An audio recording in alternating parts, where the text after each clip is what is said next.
Hi everyone, thank you for tuning in. This is your instructor Joe. Let me first play a tune for you.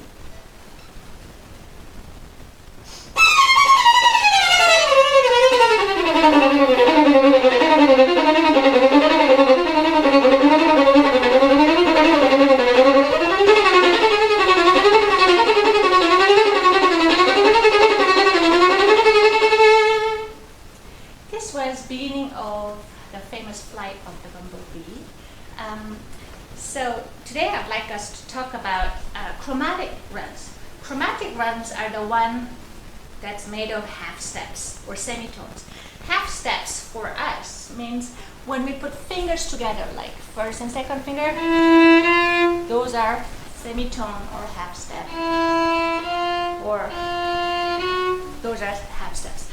You might have seen that chromatic runs when we play chromatic scales.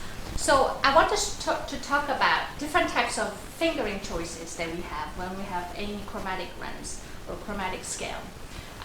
They all serve different purposes and depends on how fast, how slow, and what musical text you are using. So let's start. So an old-fashioned way, traditional way is sliding fingers. So you could do like 1 1, 2 2, 3 3.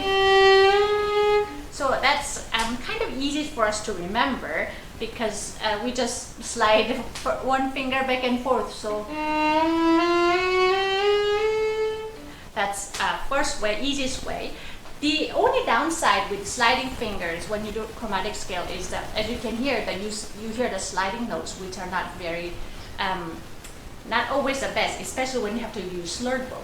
So there's another one, which some pedagogues categorize as a modern finger technique, which is we keep our hand in one position, but we change fingers like 1 2 1 2 like this, 1 2, and then slide it.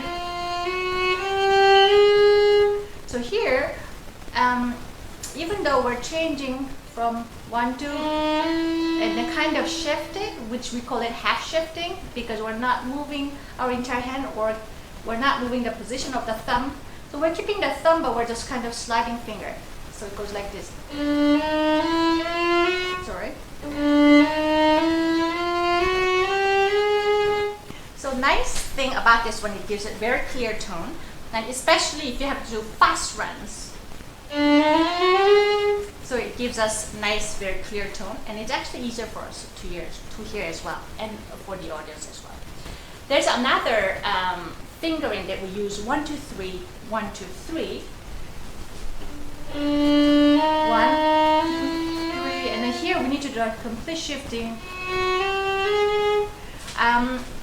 This fingering can be good when you're playing in high positions, but in the lower position, it forces us to do complete shifting.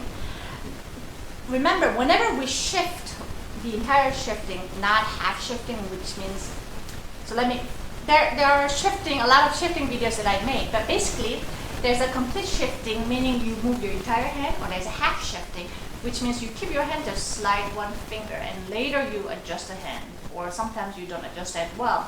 So the only difference between half shifting and complete shifting is half shifting, you do not move your hand at the same time, whereas complete shifting, you move your entire hand as you move your finger. So when you use 1 2 3 1 2 3 finger, you have to do a complete shifting.